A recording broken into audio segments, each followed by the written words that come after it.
je réponds à une question qui vient de m'être posée sur le choix que vous devez faire entre la formule du KE et celle du KA pour déterminer les concentrations dans un exercice. Donc commencez déjà par bien vous poser la question des ions et des espèces chimiques qui sont concernés dans l'exercice. Si je prends l'exemple de l'exercice 15, page 196, on vous dit, déjà première information, on vous donne le pKe. Donc l'information du pKe doit vous faire penser que le KE, c'est le produit ionique de l'eau, il est déterminé comme la concentration en ion H3O+, fois la concentration en ion HO-, et ce à l'équilibre. Donc on est à l'état final, atteint. On peut mettre la lettre petit f aussi à la place de l'équilibre, et que ça vaut 10 puissance moins 14. Donc en fait, 10 puissance moins pKe. On regarde ensuite la question qui est posée. Il faut déterminer les concentrations en quantité de matière des ions oxonium. Ah ben tiens, justement, oxonium, ce sont ces ions-là. Et celles en ions hydroxyde. Ah ben là, on reconnaît les ions hydroxyde. Donc ça tombe bien, ce sont bien les ions qui concernent la formule qu'on connaît. Et on vous donne comme information que le pH vaut 5,2. Donc cette information que le pH est égal à 5,2, à quoi ça va vous mener ? Vous savez qu'il y a une relation entre le pH et la concentration, justement, des ions oxonium. Donc la concentration des ions oxonium H3O+, c'est 10 puissance moins pH. Donc 10 puissance moins 5,2. Et on fait l'application numérique pour trouver en mol par litre combien ça fait. Donc qu'est-ce qu'on a ? On connaît le KE, on connaît la concentration en ion oxonium. Il ne reste plus qu'à déterminer celle en ion hydroxyde d'après la formule du KE.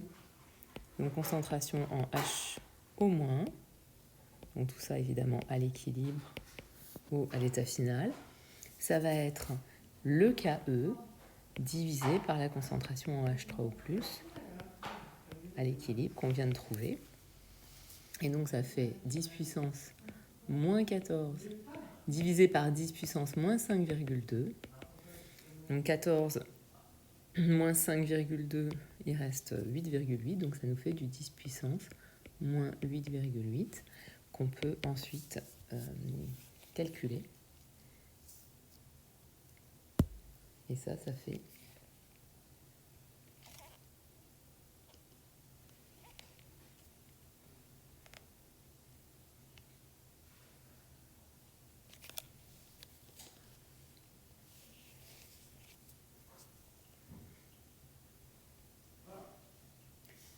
donc 1,6 fois 10 puissance moins 9 mol par litre.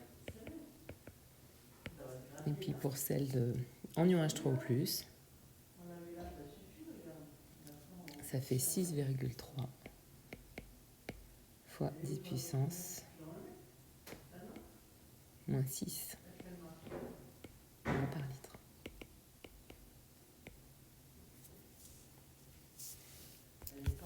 Donc si maintenant l'exercice est comme le 29, page 198, la relation ne va plus être celle du KE. Donc là, dans le 29, vous avez une quantité de matière d'éthanoate de sodium.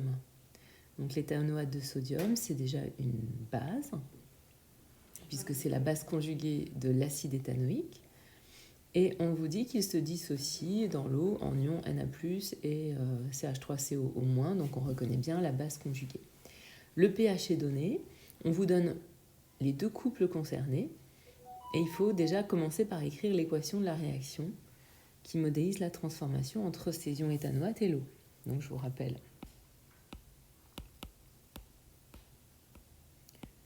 comment on fait pour écrire une réaction acido-basique. Donc ici, l'acide, ça va être l'eau, puisque la base, c'est les ions éthanoates.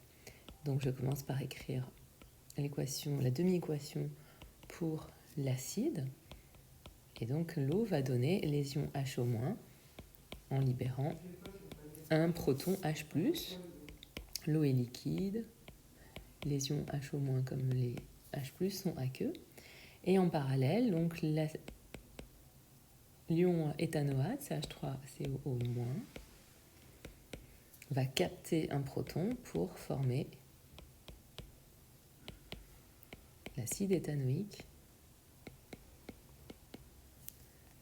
Donc on a l'écriture des deux, on va pouvoir faire la somme puisque un seul proton est échangé, capté et cédé pour chaque couple. Et donc il suffit simplement de noter que les ions CH3COO- aqueux réagissent avec l'eau pour former des ions, donc, où on dit en premier l'acide éthanoïque, plus les ions HO-. Donc tout ça c'est aqueux, sauf l'eau qui est considérée comme le solvant, donc le liquide. Une fois qu'on a ça, on va pouvoir tracer le tableau d'avancement et donc calculer les quantités d'ions HO- qu'on pourra former de façon maximale. Donc dans les conditions où si la réaction était totale, dans le cas où la réaction est totale, quelle est la quantité maximale de ces ions HO- qu'on pourra former, puisqu'ils sont évidemment formés par la réaction. Donc là, on commence par regarder la quantité de matière initiale. Elle est donnée, elle vaut 8 10-2 mol. Donc, soit on fait le tableau d'avancement en quantité de matière, soit en concentration. Donc, je vous propose qu'on le fasse en quantité de matière ici, puisque la quantité de matière est donnée. L'état initial, en cours et état final. Donc à l'état initial, on a donc 8,0 fois 10-2. De l'eau, c'est le solvant, il y en aura une infinité, et on n'a pas encore formé de produit. En cours de transformation, c'est 8 10-2 moins l'avancement x, si je mets x en mol évidemment. L'infini moins un petit peu, ça reste l'infini, et on formera x et x des produits acide éthanoïque et ion hydroxyde. Et ensuite, à l'état final, si on laisse aller la réaction jusqu'au bout, on doit arriver à 0. Donc si on arrive à 0, ça veut dire que x max vaut 8,0 fois 10-2. Donc on a toujours de l'eau qui est le solvant en quantité maximale, et on formerait 8 10-2 mol de chaque produit. Donc ça, ce serait dans un cas idéal. Donc ensuite, 3, à partir du pH, calculer la quantité d'ion hydroxyde qui a réellement été obtenue. Donc c'est maintenant que on se sert de la relation qui va nous intéresser. Le pH va nous permettre de trouver quoi? Grâce au pH, on trouve la concentration en H3 ou plus, puisque c'est 10 puissance moins pH. 10 puissance moins pH, ça fait 10 puissance moins 9,3. Donc en mol par litre, ça fait 5,0 fois 10 puissance moins 10. Une fois qu'on a cette concentration, pour accéder à celle de HO-, comme c'est celle qu'on souhaite, quelle est la relation entre la concentration en H3 ou plus et celle en HO-? C'est à nouveau le KE qui va la donner. Donc comme tout à l'heure, on va utiliser le KE qui est le produit des deux. H3 ou plus fois la concentration en HO-. À l'état final plutôt, ou à l'état d'équilibre, mais plus à l'état maximal cette fois. C'est l'état d'équilibre atteint. Donc, conséquence, la concentration en HO- obtenue, ça va être KE divisé par celle en H3O+ qu'on vient de trouver, c'est-à-dire donc 14 moins 9,3 qui fait 4,7, donc 10 puissance moins 4,7. Et ça vaut 1,99, donc quasiment 2,0 fois 10 puissance moins 5 mol par litre. Donc maintenant, il ne reste plus qu'à comparer avec l'état final précédent. Donc ici, il faut bien faire attention qu'on a une concentration, alors que dans le tableau d'avancement, c'est une quantité de matière. Donc si on veut la quantité de matière trouvée en ion HO- à l'état final, il ne faut pas oublier de multiplier la concentration par le volume. Et là, le volume, c'était 125 millilitres. Donc 125 millilitres, c'est 0,125 qu'on multiplie par 2, par 2 10 moins 5. Et ça fait 6,3 fois 10 puissance moins 6. Donc c'est encore plus petit en mol par litre. Donc si on compare maintenant avec la valeur qu'on avait trouvée au maximum, on voit bien qu'on n'est pas arrivé à former les 8 10 moins 2 mol, mais on n'a que 6,3 10 moins 6 mol, et pas mol par litre, si jamais j'avais dit mol par litre, c'est bien des mols. Donc, la réaction étant équilibrée, on peut conclure qu'il s'agit d'une base faible, puisque la réaction n'est pas totale. On peut effacer la flèche rouge. Dans l'exemple de l'exercice 34, page 199 ou un peu plus loin, je ne sais plus, toujours difficile de voir mon nez ici. Donc vous la retrouverez facilement, c'est le 34. L'acide fluorhydrique est un acide faible.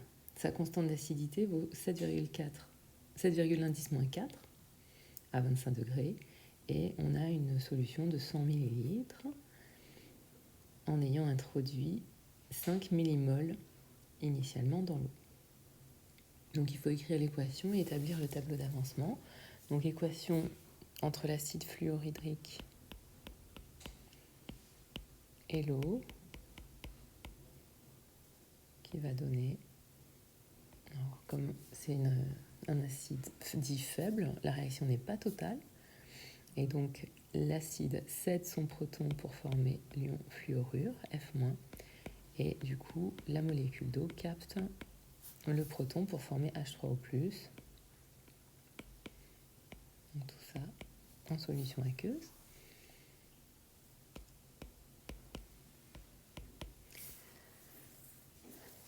Ensuite, 2, donner l'expression de la constante d'acidité.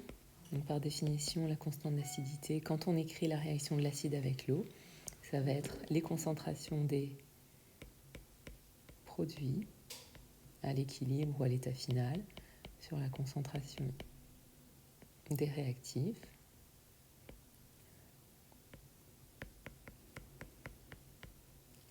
Et comme l'eau est considérée comme le solvant, on ne fait pas apparaître sa concentration.